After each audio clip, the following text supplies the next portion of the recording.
Welcome back to this week's edition of the Pioneer Coaches Show presented by GoMart. Go for good times, go for GoMart. I'm your host, Sports Information Director Jagger Furr. With me now is indoor track head coach Dan Meyers. Coach, thanks for being here today. Jagger, thanks for having me. All right, Coach. You were at the Marshall opener this past weekend. You had three school records, Natalie Barr, Nick Pitchford in the 5K, and Joanna Heckert in the 500-meter dash. You had over 20 personal bests. Thoughts on how Saturday went? Yeah, I think for a few years in a row now, being able to open up in our home state, in front of a lot of parents and fans was awesome. Shout out to Marshall for inviting us to the meet. We love opening up there. It was a great meet for us. They offered a lot more events than last year that really fit kind of what we were looking for out of the first meet.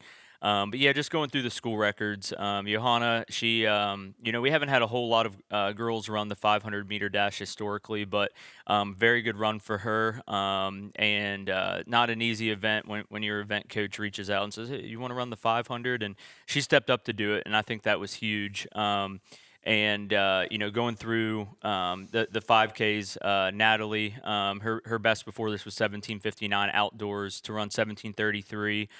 Just short of the goal we were looking for, but I mean, it ended up being less than a half second per lap on what we were looking for. And just to see, how far that distance group's grown and how far we're extending some of these records. In the women's 5K, we had 4 girls go under our previous record, which was huge. And Nick, that was his first 5K on the track and just quite a little bit off what we wanted. But again, he's about half second off of per lap of what we were looking for, and he put himself in a great spot. So those were excellent. You look through, a lot of the all-time marks from the weekend. One of the ones I forgot to note for the story was Will Jackson, who's a transfer newcomer for us from Muskegon University in Ohio. He is third all-time in the weight throw. That was huge. Macy Hilvers had a massive day to go to third all-time in the weight. Jacob Bauman, sophomore, came out with a bang, 1484 in the shot put. Ian Strader had a great day, high jump in the 400. He's put in a lot of good work this year. Jenna Barnett was second all-time in the 5K run, 1828. Just looking and kind of where I'll cap it off was, in our sprint group, led by Coach Markham. We had Coach we had Coach Hannah Hill and Bella Torres. They went second and third all-time in the women's 4, and I know they're going to be sub-60 here soon, and they had some huge marks of in the 200 as well. So really, really pleased with their marks. And, just overall, I think all the event groups had some things that we can work on. A lot of top 5 all-time marks. I think we had 20. But some of that is what we expected. We know what kind of kids that we have on the team, and we just need to use this meet as some momentum, but no, it's not the end of the world, and we got to move forward. And, with these opening meets, there can be a lot of nerves, whether you're a returner or a newcomer. So what's there to like about your team being able to start the season off, with so many PRs and then, the now forward broken records? Yeah, I think there was definitely some nerves and anxiety. I mean, a lot of these kids, especially if you come from West Virginia, I think that a big thing is a lot of them haven't ran indoor before, so just getting used to a shorter track inside in the sprinting events and distance events, a little bit more rubbing and racing. I think that once we adjust to that, they'll be fine. But yeah, there was some definite nerves going into this meet, but I think it was a great spot to build on. But we still have a lot of work to do moving forward into the winter. And you don't compete again until January 17th, so around 5 or so weeks away. I'm sure it's a much-needed break, not just for you, but also your cross runners and probably the whole team as a whole. Just what's this look like as you head into this extended break for meet action? Yeah, they'll have some good time at home to spend with family. But that group knows that when we get back, it's a full team meet to Muskegon, but then we start going into some select meets January into February, and they know if they don't put in the work, that's some of the meets that they won't be traveling to. So a lot of it's just going to be what kind of work they're putting in when no one's watching during the break, and that's going to be the biggest thing as we try to propel into 2026. Well, Coach, we appreciate you coming in, and we'll talk to you here in a few weeks. Yep, thanks for having me. Welcome back to the Pioneer Coaches Show presented by GoMart. With now head men's basketball coach Bob Bolen. Coach, thanks for being here today. Jagger, thank you for having me. All right, Coach, started out the week last week against Charleston on Wednesday on the road. It was a 94-88 loss.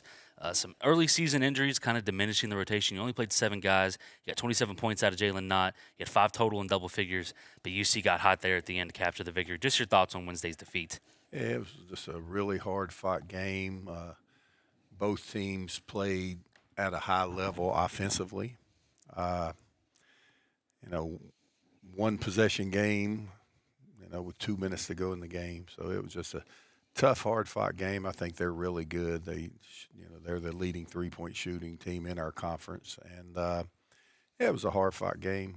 We had a chance to win it, and didn't take advantage of it. But give Charleston credit, they did. They made a couple key plays down the stretch, and thought we got an excellent play out of Jalen Knott. Really shot the ball well. He was 5 for 10 from three-point land, and we had 5 guys in double figures, so we shared the ball well. And it was just a tough game. And you turned around and scored 99 on Saturday to beat West Virginia State 99-92. Pretty even scoring, 50 in the first half, 49 in the second. I mean, surprise, Coach. Another 25-plus point game from Elijah Redfern. You had 6 total Pioneers in double figures. Just what do you think of the win? Yeah, I thought it was a great team win. Elijah Redfern again, 10 for 17 from the floor. 3 out of 4 3-points, was very efficient. He had 8 assists. Played a tremendous game, and then to get 6 people in double figures again shows that we're sharing the basketball. The big stat from that game is West Virginia State got 1 offensive rebound. Yeah, that's huge. Yeah, and that's what they're known for, crashing the boards. And I thought our guys did a tremendous job battling on the boards. And Prince Monsengo double-double again. He's been a double-double machine this year, and Amar Maxwell gives us assists, rebounds, scoring. Donnie shot the ball well. And then Elijah and Jalen got their typical game. And then Rye and Corey Bolen, Jordan Holmes and Callum Crossman, we were able to get down to 9, or get up to 9, I should say, in the rotation. I thought all of them came in and gave us a lift. And we talked about it last week, the way Elijah has played. But you're getting a lot of balance scoring, like we've mentioned today, where you're seeing 5 or 6 guys reaching double figures. What's that do for you offensively when you have that many consistent offensive threats so far? Well, the defense has to play you honestly. Yeah. And, they can't concentrate on one area of the court. They can't say we're going to double the post because Prince will pass out there and we can shoot it. And it just makes the defense, again, just play honest basketball. And you got a top 10 opponent on deck with Fairmont State coming into the Waco Center. They're coming off a dominant win over Wesleyan. A lot of familiar faces with in-conference transfers. What do you see out of the Falcons so far in 2025? Yeah, they're huge. Yeah. I mean, they're 6'7", 6'8", 6'9", 6'7". I think their starting lineup, they did change the lineup around, and only one guy's below 6'7".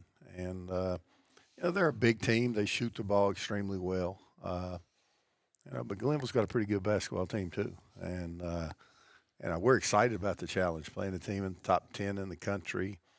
They put us out of the conference tournament last year, and if you recall, it was a 1-point game with 10 minutes to go, and we had the ball and had a pretty good look at a shot, and then the wheels fell off. Yep. But I just think they're a real solid team.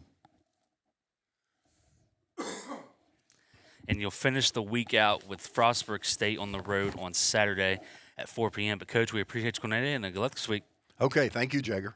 It's the most rewarding time of the year. GoMart's Holly Jolly Rewards are here. Snag specially marked items to earn bonus reward points and game tokens. Because nothing says holiday cheer like stacking rewards higher than Aunt Carol's Fruitcake Tower. Collect all 4 tokens and you'll unwrap an additional 2,500 bonus reward points. So make your list, check it twice, and head to the app for details. Get ready to slay the season with Holly Jolly Rewards at GoMart. Welcome back to the Pioneer Coaches Show presented by GoMart. With me, I have head wrestling coach Dylan Cottrell. Coach, thanks for being here today. Yeah, happy to be back. All right, Coach, you're at the Carolina Clash over the weekend. You had 3 duels. You went 2-1 with the nationally ranked win over Newberry, and you beat Mount Olive. The lone loss of the day came to the country's number 2 team in the country in Lander. You got Drusius back, but you were without Pummel and Nick Johnson. Just overall, what'd you think of the day? Well, first off, the weekend was tough. And not at all of anything that was wrestling, and so that's an uncontrollable where the travel issues was a problem, and for any other sport it's a little different. You go down, on the way down you're eating, you're hydrating, you're doing all this, and you don't have to worry about getting somewhere and then working out and getting weight off. And there's a whole meticulous plan for a lot of our guys on how they cut their weight, especially some of the guys that cut a good bit of weight. And so, we were supposed to arrive down there Saturday at 4 p.m., work out, have the rest of the night for the other guys to work out again if they needed to. Had some problems, didn't get there until 11:30. Had guys cutting weight till 1:30, 2 in the morning.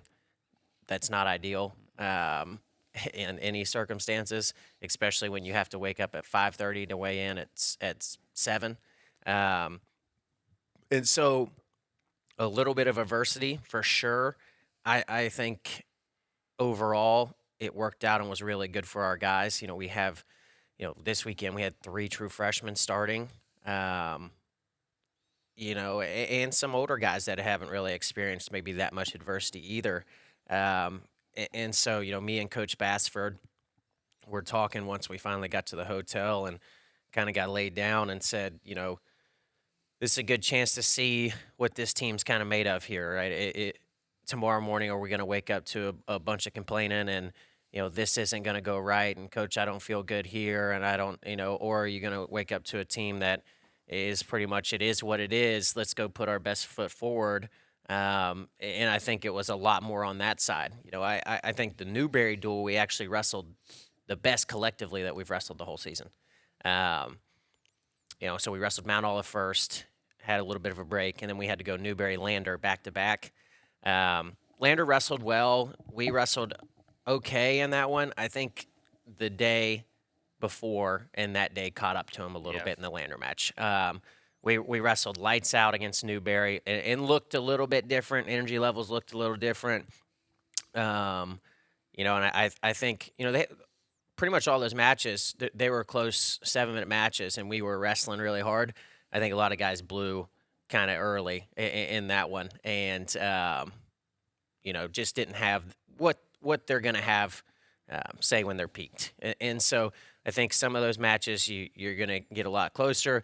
Hopefully we get some of those matches this weekend at Midwest with Lander being there and get them back. But we looked really good against Mount Olive. We looked really, really good against Newberry. And like I said, I think a little bit of the day catching up, a little bit of Lander being a better team, right, than the other two as well. You can't point only at outside stuff. You have to also put that is the number 2 team in the country, right? For a reason too.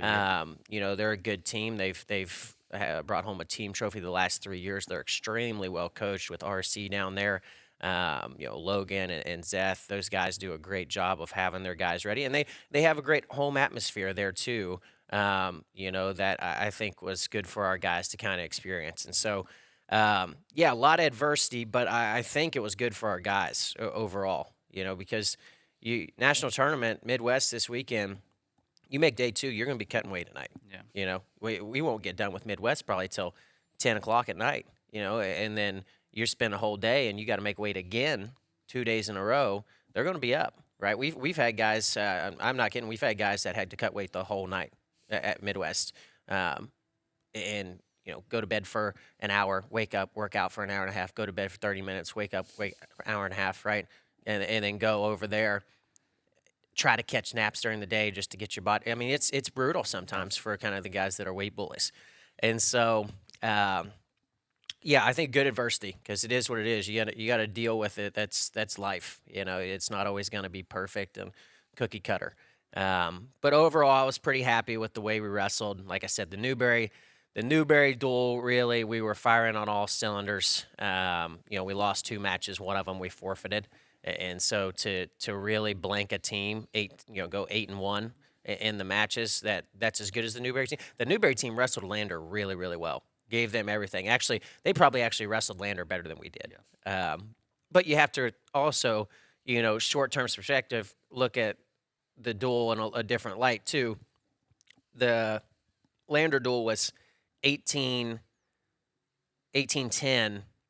I believe, going into 84, right, without 3 of our best guys in the country wrestling. Okay, so if those 3 just win, we win the duel, 19-18. if they just win. That's no bonus, right? And Colby's a pinning machine. Nick's a pinning machine, right? Pummel's amazing on top and can pin and tech fall everyone.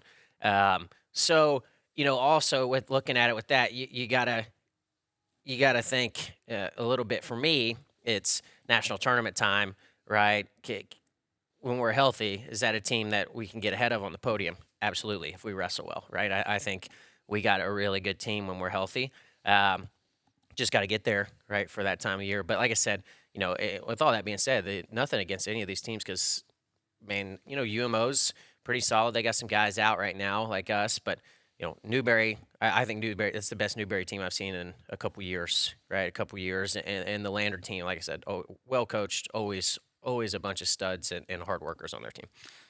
And you mentioned the injuries, the adversity for you. You haven't been able to wrestle with your full, your 10 guys that you want in the lineup all year. What's this done for you from the coaching perspective when you're mixing lineups up? You're giving guys opportunities to wrestle at all kinds of weights right now. Well, for me, it's testing my patience, which I'm horrible at, But at the same time, no, it's part of the sport. I know this. We've had it before. A couple years back, maybe 2-3 years back, we didn't wrestle our whole lineup until National Duels, which is the second week of January, and that might be what it is this year. And so it's not like it's an unprecedented year where we've never had this, or other teams, man. Like it's just everybody deals with it, right? And I think it just kind of goes, team by team a year. Some get a little bit more unlucky than others. But, the opportunity side's great because you got a lot of young guys that are getting great experience and great opportunities. And so that can only make them better. And, we talked about it this weekend is it doesn't matter if someone's out. It's the next man up on this team, right? We're a top 10 program for a reason. And you guys came here, to be national champs. Well, you guys who are 2 and 3s right now, right? You should be wanting to get this chance and wanting to go knock people off and, trust in their training that you've got better and you can go wrestle with these guys that have a number beside their name. And so we talked a lot about that with our guys actually of just, being ready at all times. And even the extra guys who went and just wrestled extra matches was, hey, you guys need to be ready to go if something happens over here and confident to step in, right? And some of them did and had good days. Garrett Johnson wrestled for the first time, came over. I think wrestled an extra match over there, was really nervous, got one out of the way, and then came over and looked lights out, right? Wrestled 10 times better when he actually wrestled with the team. And I think had a guy who was close to being a national qualifier last year, might have pinned him, teched him, one of the two. He looked great. First time coming off a off-season surgery that he gets to wrestle, and so that was really cool to see. And, just multiple guys. Drew Sias coming back for the first time in wrestling, was awesome as well. And he looked really good. And some other guys going to different weight classes. So, things are going in the right direction and they're moving. We're just working towards kind of figuring out who that 10's going to be at the end of the year. And, that'll change a lot, I'd say, with nicks and bruises and just, we got a lot of guys, man, that they want to be the guy. And so, it's going to heat up a little bit, competition in that room for guys to figure out, am I going to be one of the 10? And at the end of the day, that's my job to pick that at the end, but it's their job to show me that they're the guy, right? I'm not out there wrestling. They're the ones that are doing that, and their results, a lot of it is based off of their training and how hard they're pushing themselves and how hard are they focusing to do the small things. And so, as a coach, you do make decisions, but the players kind of make those decisions for you. It's not really you. And so, we're going to have a lot of tough, wrestling and inner squad, back and forth, and I'm excited to see that. And hopefully, what you have with that is guys pushing each other and continuing to get better from it, rather than it being jealousy of why is this guy, and this and that. That even if it's the same weight class, that they're happy about their teammates' successes as well, right? And then they're in their mind thinking, that's great. He just won that ranked match. I'm going to go win 2 of them, right? Rather than sitting back there and watching it and secretly hoping he loses that way that you can get a bump. That's not what championship teams are made of. And so hopefully our guys understand that, and that you still want the guy you're going against to be the guy to be successful. I'm just going to make sure that I'm more successful. Yep. So yeah, we're excited about some of those. And you got a chance, those guys have a chance actually to show that this weekend. You got the Midwest Classic in Indianapolis. It's a huge event every year. You mentioned 2 days. I mean, a lot of guys from all over the country. Just what do you want to see out of your team as you head out of town to Indy this coming weekend? Wrestling to their best ability on that day of whatever it is, December 13th, 14th. I want them to be able to leave that tournament and say, I didn't wrestle nervous and lose matches because I wasn't going and pulling the trigger and taking my shots, and them get an actual representation, and us as well as coaching staff for sure, of where they are in the country, right? You don't want to leave that tournament and not wrestle hard and wrestle in wrestling positions and create action and not really have an answer actually of where am I at because I didn't wrestle at all to what I can wrestle. And so not being worried about whether I win that sucker or if I go 0-2, that I'm putting out how good I am on that day so I know, hey, I'm the best guy in the country, right? Things are going well. I got to do a lot of the same, and I got to keep getting better. Or, hey, I'm pretty far behind right now, right? These guys are a lot better in these positions. I'm getting beat bad here. I got to go work this, right? Or, you get 4th, 5th, 6th, and it's like, okay, this is really good. I'm in a place where I'm probably trending towards getting on the podium, right? But I want to be a national champ, so I gotta go back and look at this film and see where I got beat by these good guys and go from there. But that has to be done through really creating action and wrestling positions. We can't go there wanting to win a match 4-1 and get a takedown late with 7 seconds, but out of 7 minutes, 6 minutes and 30 seconds, we looked at the guy and moved around, right? We need action. We need for them to really see where they are, right, in their wrestling right now. And so you want it to be a true litmus test and then be able to tell, like, what do I need to work on after this against the best guys in the country, or what is working really, really well for me. And I gotta make sure that I'm not losing this technique or position over the next 2 months. So that's the main thing, right? And it's the same as always, right? To be honest, it doesn't change. It's process-oriented over result-oriented. But this is just a little bit bigger one, right? And you have that sometimes. It's just a little bit bigger test in the year and a chance to and really get your confidence going. Really get your confidence going. Placing at this tournament, and some guys will be wrestling for the first time. They'll see and they'll be like, "Dang, that's a barn burner," right? And when they get done with it and they're on that podium and they're getting it, they're going to be like, "Yep, I'm getting close to where I want to be. I'm getting close to where I want to be." And so we're excited for those guys. Hopefully, some of those freshmen have some breakouts, and some of our other guys, just work their way up. Getting some really good ranked wins, and then the last major part of that is those ranked wins, and that can set you up really well for NCAA seeding. And so we want to go in and if we have some losses, our top guys get those avenged, go win the tournament, set yourself up for some really good NCAA seeding when we come back for second semester. Well, Coach, it's a big weekend coming up for you guys, but we appreciate you coming in, and good luck this weekend. Thank you. Welcome back to the Pioneer Coaches Show presented by GoMart. With me, I have head women's basketball coach Emily Stoller. Coach, thanks for being here today. Yeah, I appreciate you for having me on. All right, Coach, you started out the week with Charleston on Wednesday. It was a 90-78 loss. You fell behind early. Felt like UC couldn't miss in that first quarter. You cut the deficit to under 10, but UC was just able to keep you all at bay. Got a double-double from Kalia Bryant in the defeat. Just your overall thoughts on Wednesday's contest. Yeah, I think we're in the early stages here of the conference. Obviously, first conference game for us. Girls are, the girls that have transferred in here are finding out the conference is very competitive. We're in a very, very good conference offensively and defensively. Charleston's one of the better defensive teams in the conference. We struggled to score there early, and then that also with us making our press adjustments and the corrections early with this team, we weren't able to contain them as much as what we wanted to in the first quarter there with them going on a big run. But definitely that has been our focal point is figuring out our press and the adjustments that we need to make per team that we play. And the script kind of got flipped on Saturday. You guys came out firing. You had 34 points in the first quarter. You led by 19 going into the final. State made it a little interesting there at the end, but overall kind of felt like it was your best performance, at least offensively, of the season. What'd you like in Saturday's win? Yeah, definitely. I think the more, and that's what we're trying to ingrain in our players, the more that we play as a team and a team-based system that we're playing, the better that we play. We had the most assists that we've had so far into the year, and that's just because we're using our teammates. We're finding our teammates around the arc. We're using those one more passes. We had a couple players step up in that game that haven't been performing very well for us early, that we know their ceiling's very high.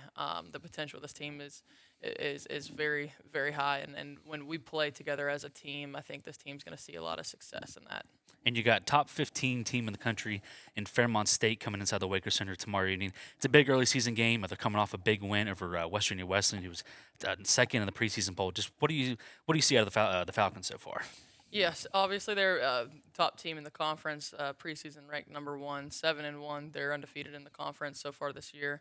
The team that we lost to in the Mountain East Conference Championship game last season, I've got some returners that played in that game, that started in that game for us last year. We're ready to go. We're excited. It's on our home floor. We're excited to be competitors tomorrow and to get after it. Well, okay, and then you'll finish out the week with Frostburg State on the road on Saturday. But Coach, we appreciate you coming in. Good luck this week. Thank you so much.